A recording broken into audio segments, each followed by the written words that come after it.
Short में हम लोग का क्या पहचानने का क्या तरीका होगा? I am playing. एक ऐसा सेंटेंस लिख रहे हैं, ये दूसरा सेंटेंस हुआ। तीसरा सेंटेंस लिख रहे हैं वी वर लव। प्यार करना, किसी को प्यार करना पता है, काम है, क्रिया है, क्रिया प्यार करना। ठीक है, क्या बाबू मोना सोना उना करते हैं, तो ये काम हो रहा है वहां पे। तो ये जो है यहाँ पर जरा गौर से देखो, तो ये अकेला आया है ना, क्या इसके साथ इज एम आर वाज है यूज हुआ का यूज किया?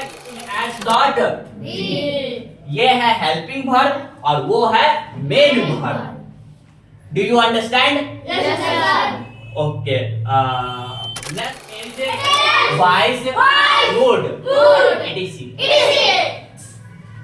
हेल्पिंग वर्ब उसको हम लोग कहेंगे जिसके आपका सहयोग से या तो बनाया गया होगा टेंस या तो बनाया गया होगा वाइज।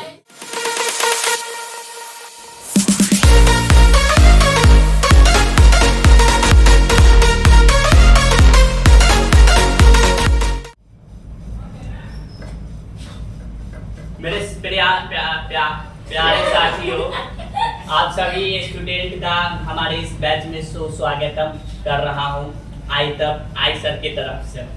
हमारे इस बैच में हम लोग का चैप्टर नंबर 5 का रिवीजन चल रहा है, नहीं पढ़ाई चल रहा है, जिसका नाम हम लोग वर्ब से जानते हैं। उसमें कुछ बातों को हम लोग फर्स्ट डे वर्ब का फर्स्ट डे में जाने थे, उसका डिफिनेशन और उसका कुछ एग्जाम्पल जिसको हम लोग आज रिकॉल करेंगे, यानी कि रिवाइज। उसके बाद उसके आगे की जो बाकी कुछ बातें हैं उसको आगे बढ़ाएंगे। ओके, तो आप लोग हैंड खोल किए हुए रहिए और उस बात को पहले रिवाइज करते हैं जो हम लोग पढ़े थे। First of all, first question is what is verb, then your answer.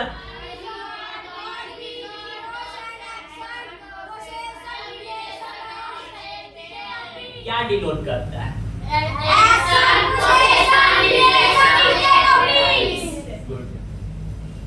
अगर एक्शन की बात किया जाए तो उसमें शॉर्ट में हम लोग का क्या पहचानने का क्या तरीका होगा? और यदि और भी कुछ हुआ तो जैसे कि रिलेशन, पोसेशन और स्टेट्स ऑफ बीइंग में। ओके, यहाँ पे हम लोग का 3 एग्जाम्पल पढ़े थे, ये 3 डिफिनेशन पढ़े थे। ये 3 डिफिनेशन में बेस्ट डिफिनेशन आप लोग का ये वो जो है आपका सेकंड नंबर, इसका काइंड्स लिखेंगे, हेडिंग डाले how many kinds of verb. Question how many kinds of verb। Answer: there are 2 kinds of verb।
देखिए हम लोग जो ये अभी पढ़ रहे हैं ये वर्ब का ये क्या है, काइंड्स। ऐसा ही काइंड्स एक और आएगा आगे पढ़ने के लिए, ठीक। तो वो काइंड्स और ये काइंड्स में थोड़ा मोड़ा का अंतर होगा जिसको समझना मुश्किल हो, तो इसीलिए फोकस थोड़ा ध्यान से दीजिएगा। यहाँ पे ये जब काइंड्स है, ये वाला जो काइंड्स है, how many kinds of verb, तो यहाँ पर हम लोग काइंड्स, काइंड्स का हिंदी क्या होता है,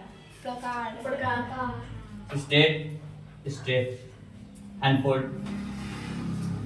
इस वाले प्रकार में वर्ब को हम लोग सबसे पहले दो हिस्सों में बांटते हैं। इस प्रकार को एक हम लोग जब देखते हैं कोई भी सेंटेंस में, या हम एक ऐसा सेंटेंस लिख दिए आई एम गुड, एक ऐसा सेंटेंस लिखिए आई एम प्लेइंग, एक ऐसा सेंटेंस लिख रहे हैं, ये दूसरा सेंटेंस हुआ। तीसरा सेंटेंस लिख रहे हैं वी वर लाफ, ये सेंटेंस लिखे। तो इस सारे सेंटेंस में देखने के लिए ये मिल रहा है कि ये हमारा एम और प्लेइंग और यहाँ पे लाफ वर्ब, ये सारे हमारे वर्ब थे, लेकिन ये सब वर्ब के कुछ प्रकार में आते हैं जिसको हम लोग पहले वर्ब को हम लोग बोल रहे हैं। एक वर्ब ऐसा होगा जिसको कहेंगे कौन सा verb, main verb.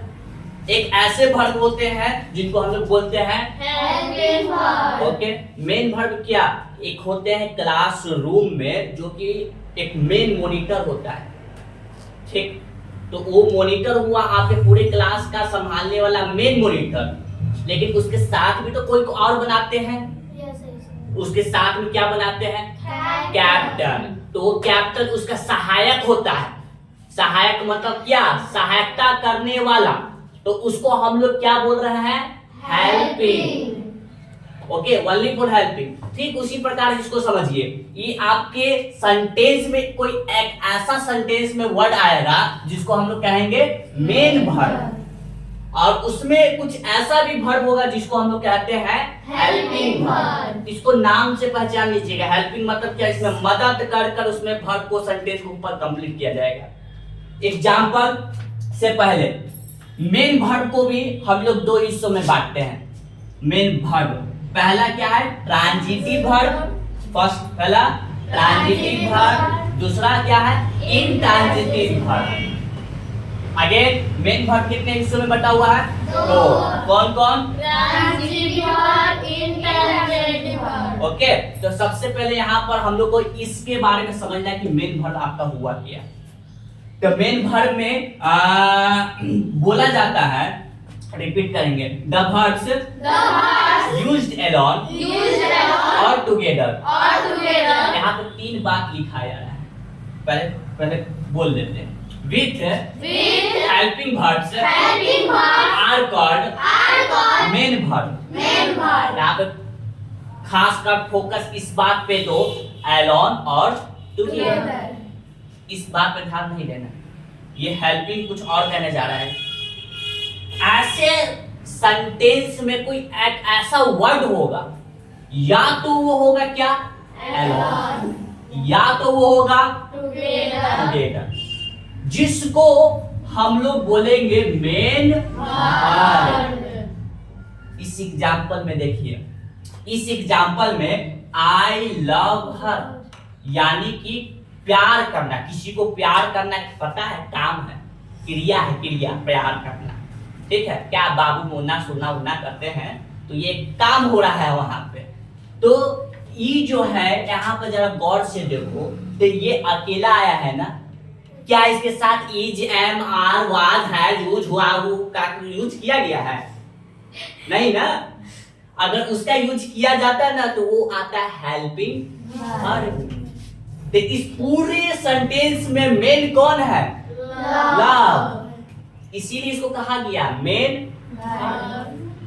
Next sentence पे ध्यान दो, आई एम ए बॉय। इस सेंटेंस में किसका यूज किया गया, एम।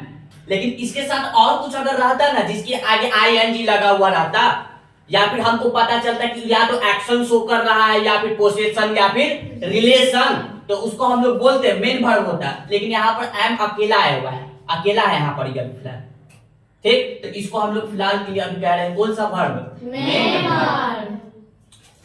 यहाँ पे लिखे हुए देखो आई एम क्या लिखे हुए हैं? प्लेइंग। यहाँ पे दोनों आया है। इस प्लेइंग को देखो, ये प्लेइंग आपका है मेन, एम भी मेन वर्ब, ठीक। लेकिन इसके सहायक के रूप में सेंटेंस को पूरा करने के लिए एक और हम लोग वर्ब दिए, क्या दिए हैं? जिसको हम लोग बोलते हैं हेल्पिंग वर्ब। शॉर्ट फॉर्म में क्या लिखेंगे? H dot. ये है हेल्पिंग वर्ब और वो है main verb. Do you understand? Yes, sir. Okay, next question, what is helping verb?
से रिकॉल कर लेते हैं कि अभी हम जस्ट पहले क्या पढ़ के आ रहे हैं, ठीक है? हम लोग काइंड्स पढ़े, तो how many kinds of verb? First is second help, और मेन वर्ब को कितने हिस्सों में बांटे? कौन कौन? ट्रांजिटिव और इंट्रांजिटिव, और नहीं इन। उसके बाद हम लोग मेन वर्ब में हम लोग देखें कि ये हमेशा या तो अलोन रहेगा या फिर टुगेदर रहेगा। अगर टुगेदर में रहता है तो उसका भी एग्जांपल दिए थे जो कि मिटा दिए हैं। और यहाँ पर लिखा हुआ है कहीं? हाँ लिखा हुआ है, ये रहा, ये यहाँ पे ये है आपका मेन वर्ब एम भी, और ये है आपका हेल्पिंग वर्ब। तो हेल्पिंग वर्ब और मेन वर्ब को समझ चुके हैं, अब डेफिनेशन के साथ समझिए कि होता है क्या है। Okay, A helping verb is one which help the main verb। आप लोग यहाँ तक भी याद कर सकते हैं। ओके, आगे की बात आपको समझ में नहीं आएगा। आगे की बात तब समझ में आएगा जब आप टेंस पढ़े हुए हो वॉइस पढ़े हुए हो और मूड पढ़े हुए हो, तब समझ में अच्छी तरह से आएगा, बेहतर आएगा। लेकिन जहां तक हम लोग पढ़े हैं, भाव तक पढ़े हैं, तो भरवी तक अगर याद कर ले तो बहुत आपके लिए अति उत्तम वाली बात है, स्वर पढ़ ही पाएंगे। Next, to form tense, voice, mood, etc। Helping verb उसको हम लोग कहेंगे जिसके आपका सहयोग से या तो बनाया गया होगा टेंस, या तो बनाया गया होगा वॉइस, या तो बनाया गया होगा मूड।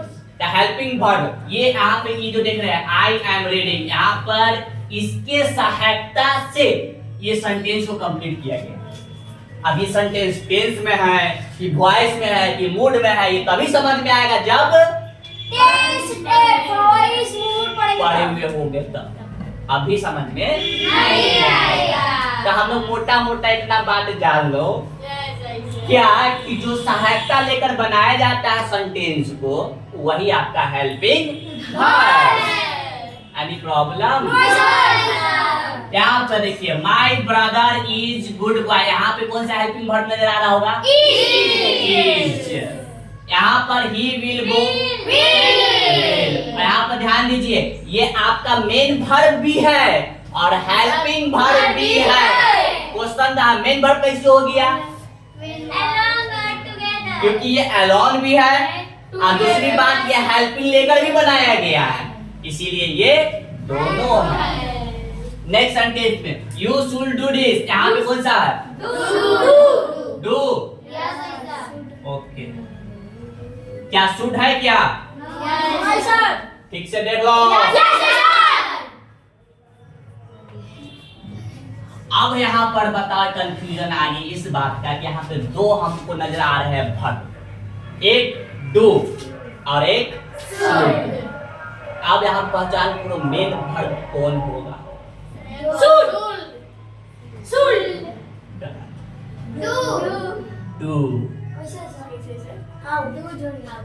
डू जो है आपका मेन वर्ब में यूज हुआ होगा और शुड जो है ये आपका हेल्पिंग वर्ब में यूज किया गया है। इसका ध्यान से देखो, यू शुड डू दिस, ये काम तुम कर सकते हो, कर सकते हो, कर सकते हो, ये मेन वर्ब का यूज किया जा रहा है, मेन वर्ब में इसका यूज किया जा रहा है। और इसके हेल्पिंग में सकता का बनाया गया है क्या? शुड, यानी कि इसका सहायता लिया गया तब ना सेंटेंस पूरा कंप्लीट होगा। तो इसीलिए ये हेल्पिंग वर्ब और ये आपका मेन वर्ब। अभी धीरे धीरे समझ में आएगा मेन वर्ब का पहचान। ऐसे मेन वर्ब है ना हमेशा इधर रहेगा, हमेशा इधर रहेगा। हेल्पिंग वर्ब के बाद आता है मेन वर्ब, हमेशा तुम्हारे क्लास के लेवल पे। ओके, और नहीं तो तुम्हारे लिए ही तो लिखिए will, can, could, may, might, must, ought, should, would, need, dare, used to, need, dare, need, dare और used to। भले देखने में लग रहा है कि ये हेल्पिंग वर्ब नहीं लग रहा है, लेकिन ये भी हेल्पिंग वर्ब है। ये पता है किस में आता है? ये कहाँ गया? मूड में आता है। ठीक है, कोई दिक्कत है समझने में? अब इसकी कुछ नोट लिखा हुआ है जो कि पॉइंट वाइज समझना है, लेकिन आज नहीं, कल समझेंगे और उसके बाद इसका एक्सरसाइज हम लोग। Now your class is over. जय हिंद, जय भारत। Thank you sir.